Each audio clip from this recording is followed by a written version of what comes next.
Hola, buenas tardes. Soy María Silvia, psicoeducadora de la Red Sanar, y en esta ocasión vamos a hablar de los trastornos del distrés, tanto en este video como en el próximo.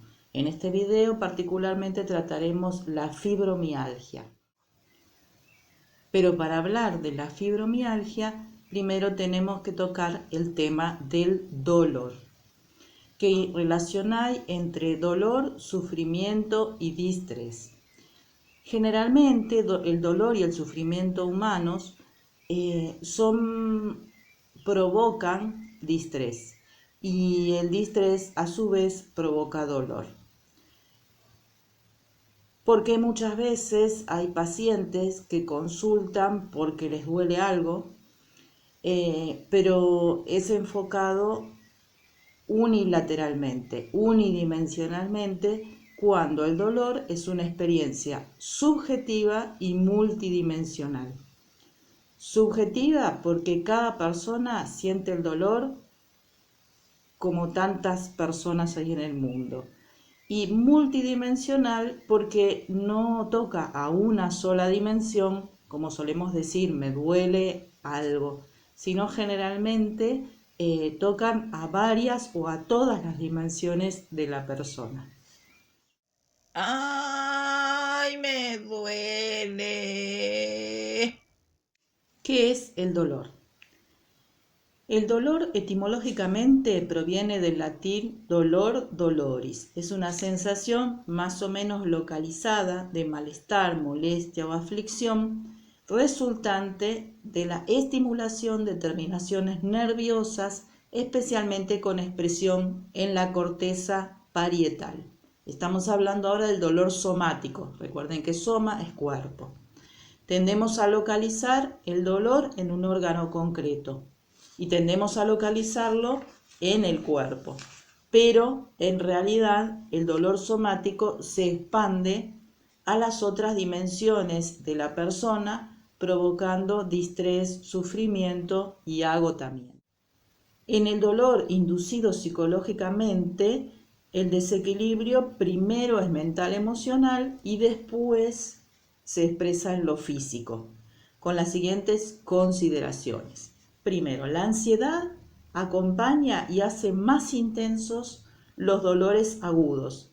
Así, la depresión lo hace con los crónicos.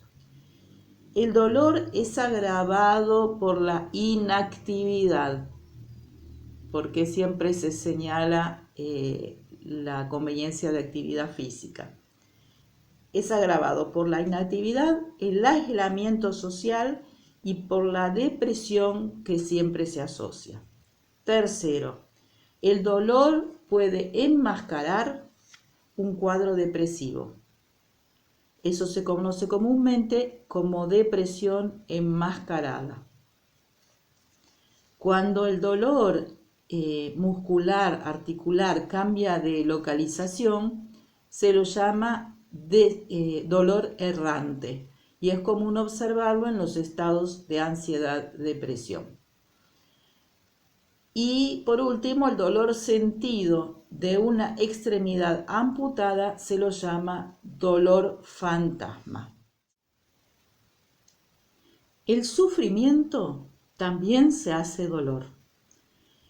El sufrimiento en la dimensión mental, social, valórica y espiritual, antes de hacerse dolor, se psicologiza.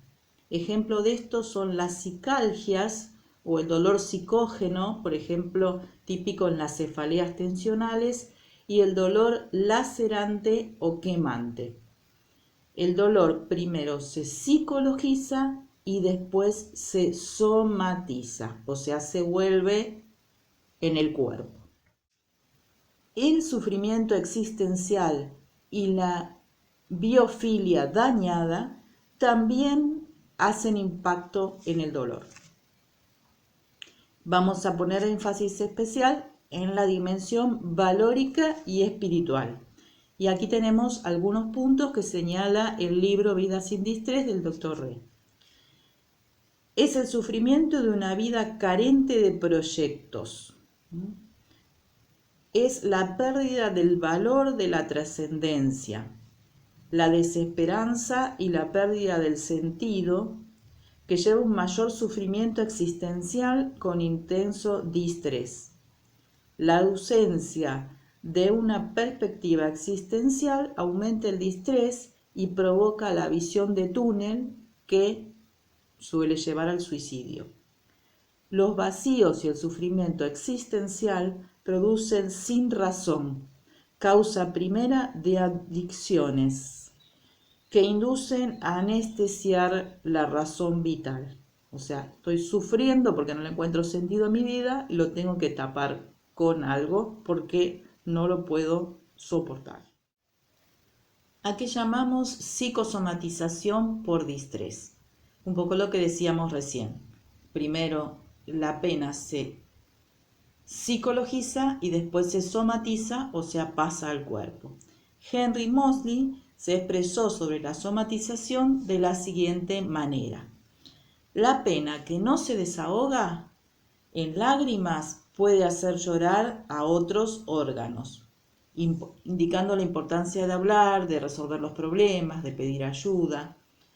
La somatización es una conducta crónica en la cual se presentan numerosas quejas físicas que pueden durar años y ocasiona desajustes sustanciales por causa del distrés originado en problemas psíquicos no resueltos. Esta psicosomatización, puede afectar a innumerables órganos. Ahora no voy a detallar cada uno, pero voy a detenerme particularmente en las mialgias, que es el dolor muscular, que puede ser de uno o varios grupos musculares, tejidos, articulaciones, y la tensión y contractura muscular muy frecuente en el distrés, los músculos contraídos sistemáticamente terminan provocando dolor muscular. El estado de tono normal, entendido como el estado de contracción parcial sostenida por un músculo o grupos musculares, tiende a pasar una contracción más sostenida, intensa y con participación de diversos grupos musculares, percibido subjetiva u objetivamente en los faciales, unidad temporomaxilar, cervical, nuca, espalda y manos, instancia que se ve agravada al no relajar bien los músculos durante el descanso nocturno. Cuando estamos muy tensos solemos no dormir bien, o sea, no tener un descanso reparador. Y la contractura muscular constituye en estos casos uno de los factores más importantes generadores del dolor muscular. Esto tiene mucho que ver con el trastorno que vamos a ver un poquito más en profundidad en el día de hoy, que es la fibromialgia.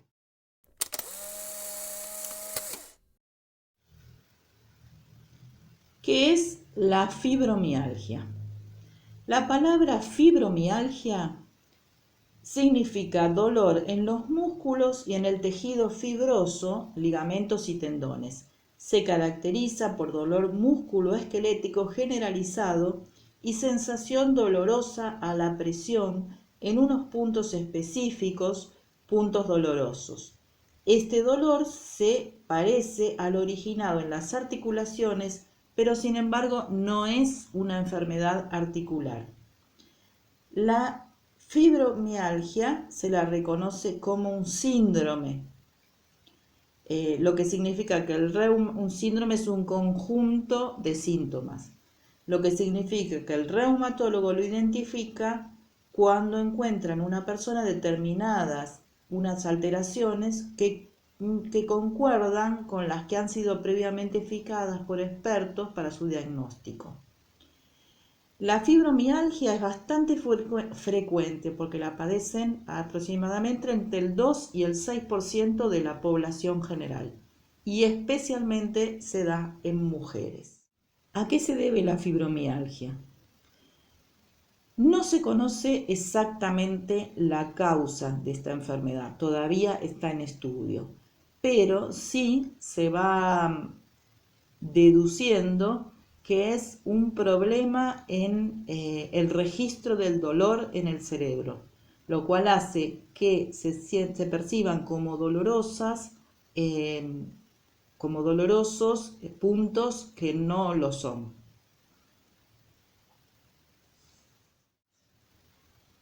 Los estudios de la causa de la fibromialgia se han más bien orientado a si hay alteración en los músculos, en el sistema inmunológico, anomalías psicológicas, problemas hormonales, alteraciones en los mecanismos de percepción. Y una de las cosas que se ha detectado objetivamente es el bajo nivel de serotonina que es importante en la regulación del dolor, y el incremento de una sustancia P, que es sustancia protectora del dolor. ¿Qué síntomas produce la fibromialgia? Provoca dolor muscular en todo el cuerpo, puede comenzar por una región y extenderse a todo el cuerpo o a otra, con una sensación de ardor, de rigidez, de hipersensibilidad asociada, todo lo cual hace que el paciente cuando consulte se refiera diciendo me duele todo. Una fatiga moderada a severa con menor resistencia a lo que sea actividad física, esfuerzo, agotamiento. Es como un síndrome grupal. Alteraciones en el sueño muy habituales en estos pacientes. Tienen dificultad para conciliar el sueño o es liviano, poco reparador. Síntomas neuropsíquicos como cambios de humor, ansiedad crónica, depresión. Otros síntomas pueden ser cefalea tensional, migraña, dolores abdominales, estreñimiento, diarrea, colon irritable, irritabilidad de vejiga con urgencia urinaria.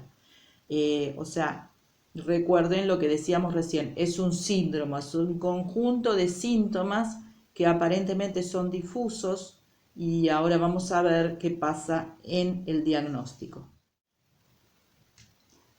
El diagnóstico.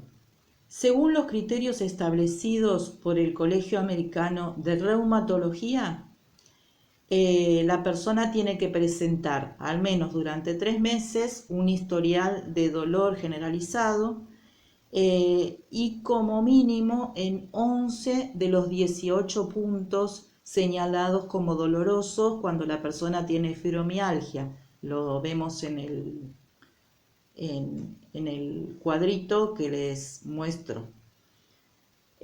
No obstante, en el 2010 se propusieron nuevos criterios diagnósticos que basan exclusivamente en la utilización de la información que aporta el paciente mediante realización de 2 cuestionarios índice de dolor generalizado y una escala de gravedad de síntomas.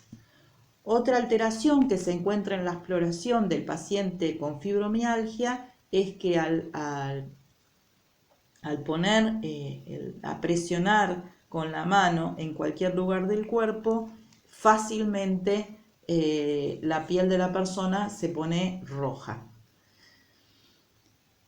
Actualmente no existen, como decíamos antes, todo esto está en investigación y no existen pruebas objetivas que ayuden al diagnóstico.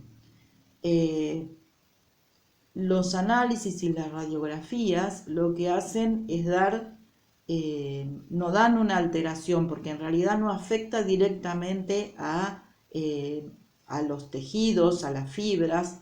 Entonces, cuando hay todavía ignorancia de esta enfermedad, el médico lo que dice a la persona no tiene nada. Y esto lo que hace es que provoca más frustración al peregrinar de médico en médico sin encontrar una respuesta objetiva o un diagnóstico más claro.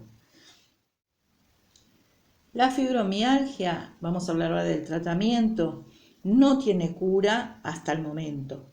Entonces lo que apunta al tratamiento es a mejorar la calidad de vida del paciente. ¿Qué puntos se pueden tener en cuenta para el tratamiento? Primero, conocer la naturaleza de la enfermedad y sus brotes, porque esta enfermedad tiene brotes, tiene momentos en los que avanza o se siente más específicamente. Actividades regulares o caminatas que liberen endorfinas, técnicas de relajación, reestructuración del pensamiento y la conducta. Los pensamientos positivos pueden influir en la activación y la modulación de las endorfinas, sustancias internas analgésicas. Los antidepresivos tienen ligeros efectos analgésicos, dado que el dolor es mediado por serotonina, noradrenalina y dopamina.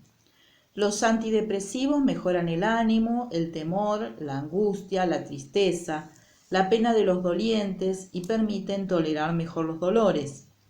Los estabilizadores del humor también son analgésicos.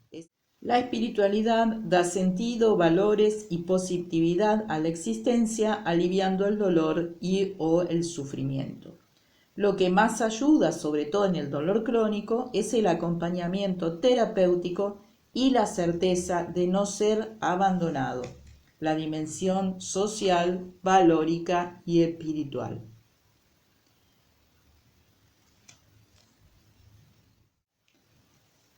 En síntesis, y hablando un poquito de la evolución de esta enfermedad, la fibromialgia es una enfermedad crónica que cursa brotes, como decíamos recién, que pueden desencadenarse ante sobreesfuerzos, cambios climáticos o estados de ansiedad o depresión. A veces, a pesar de tener un carácter benigno, porque no produce secuelas físicas, no destruye las articulaciones, no ocasiona lesiones irreversibles ni deformidades, ni influye en la supervivencia del paciente, el impacto se origina en la calidad de vida de quien lo padece y es muy variable de unas personas a otras, pudiendo en algunos casos ser muy limitante. Para terminar, quiero dejarles un videíto en donde refleja el dolor en las distintas dimensiones de la persona. ¿Cómo has estado? Pues hace poco el cuello me dolía mucho.